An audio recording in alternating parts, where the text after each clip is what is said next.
Սիրելի հայրենակիցներ, մոտս դեժավի է, 21 թվականի ճիշտ այսօրը,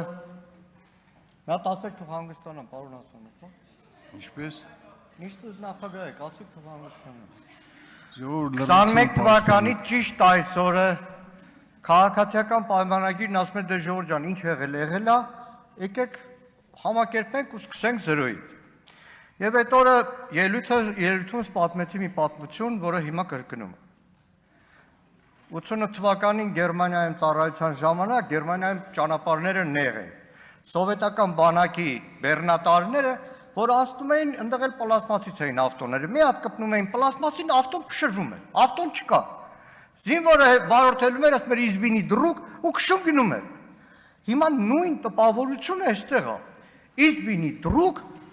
Պարոն Ռուբինյանն ասում է, ու ասում է, եկեք շարունակենք։ Լավ, համաձայն եմ, բայց ո՞նց շարունակեմ։ Ո՞նց շարունակեմ։ Սարգսյան Արտուրը այս դալիճում նստած չի։ Ժողովուրդ մենակ մի դեպքը լիներ թեկուզ, այլևս բավական էր, որ հասկանանք, թե ինչ վիճակում է։ Ու գիտեք ինչի նստած չի,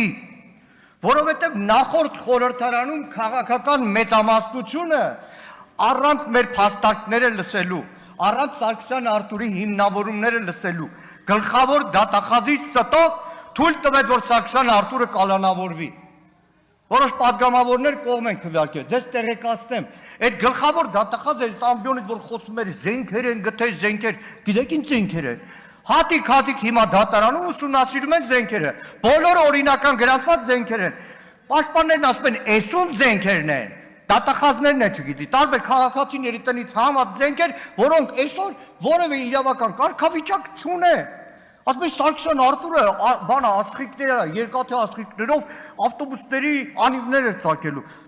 Այս մի տարիա պաշտպաններն ասում են ախպեր մի հատ երկաթե աստղիկ ցույց տուր, ասենք հա մեղավոր են։ Բայց Սարգսյան Արտուրի իրավունքը այսօր ոտնահարված է։ Հիմա ասում եք ո՞նց զրոյից սկսենք։ Այս պարլամենտը, որը կա, լեգիտիմ չէ, որովհետև Հայաստանի քաղաքացու քվեով ձևավորված է, չէ։ Նա ցույց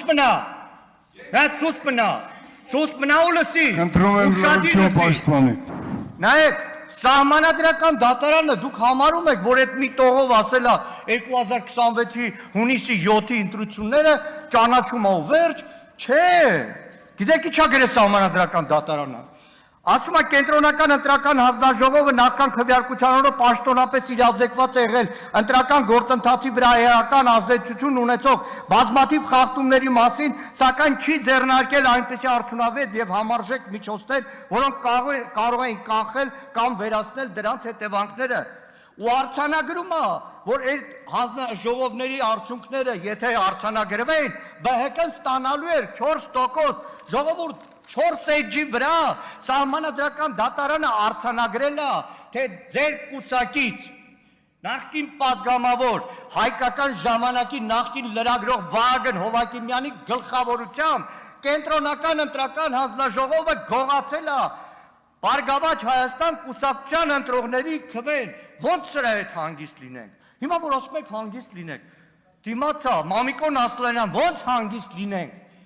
Իմ աղջկա համակուրսեցի իր տղան 2 տարի, համալսարանում սովորելու փոխարեն հորը պերեդաչի էր բերում։ Երբ որ կուրսում դասախոսը կարդում է դատական համակարգի անկախություն թեմայով, ամբողջ Մամիկոն Ասլանյանի տղայի Լևոնի կուրսեցիները նայում են Լևոնին ու ծիծաղում են, որտեղ հասկանում են, որ իրականության հետ կապ չունի։ Ժողովուրդ ջան, պարոն Ռուբինյան ասում է օրենքով, այո օրենքով, այդ օրենքով այս բոլոր հարուցված քրեական գործերը, պարոն Ռուբինյան չեք պատկերացնում, ընտրությունների նախաշեմին, այդքան հարյուրներով մարդ ձերբակալելը, հետո մնացել են այդ քրնիչները գործի մեջ։ Լավ, եկեք պատմեմ։ Կարճ բան է։ Ուրեմն ուժեղ Հայաստանի գրասենյակներից մեկի հավաքարարին կանչում են հակակոռուպցիոն կոմիտե հարցաքննության։ Հարց են տալիս, քեզ կանխիկով փող տվել են, այսինքն աշխատավարձ կանխիկով տվել են, չասում, գրանցված եմ եղել։ Հարցնում են, քեզ խանութ ուղարկել են առևտուր անելուց, դաչին էլ ասել են պետք չի, այսինքն կանխիկ կա, էլի։ Չէ, սելեն քեզ ընդհանրապես կանխիկով փող տվել են։ Սելա հա, դիմացը ԿՊ-ի գրասենյակն է, այնտեղի հավաքարարներն են, այնտեղ կանխիկով են տալիս։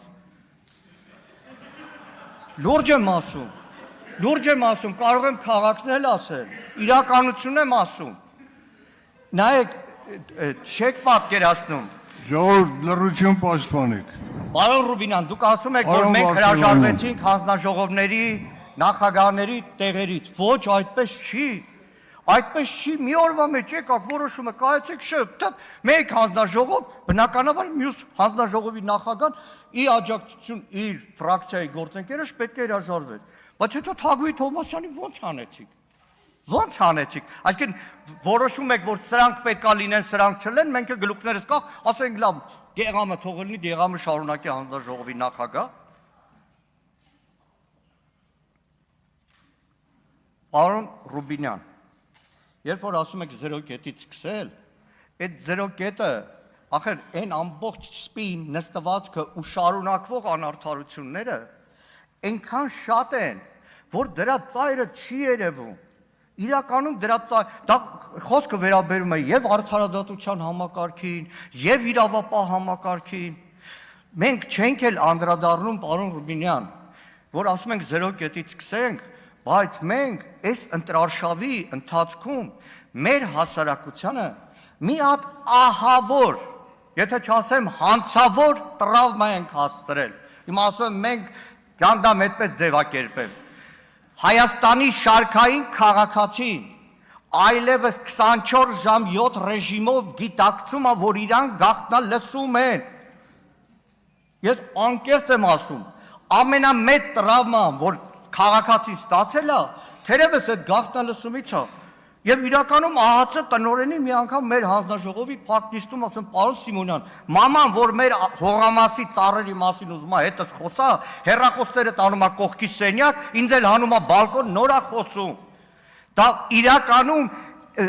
մարդու ազատության այն ներքին ինքնագրաքննվող սահմանափակումից վատ ավելի ոչ մի բան չկա։ Այսքանը չեմ ուզում ես ժամանակը խլել, բայց մի առաջարկ Ռուբեն Ռուբինյանին կանեմ։ Դուք հավակնում եք ազգային ժողովի նախագահի պաշտոնին։ Որպես նախկինում եղած պատգամավոր, հետո որպես լրատվության ոլորտի ես շատ ազգային ժողովի նախագահներ եմ տեսել։ Տեսել եմ օրինակ Արա Բաբլոյանի, որ մեր թաղամասից է, քանակերից էր։ Շաբաթվա 5-6 օր ազգային ժողովի նախագահ էր, կիրակի օրը նստում էր սեփական մեքենան, գնում էր Կոմիտասի շուկայից առևտուրեր անում։ Մի առաջարկ պարոն Ռուբինյան, կարծում եմ հոգեբանորեն բոլորի վրա էլ դրական կազմի։ Ազգային ժողովի տարածքում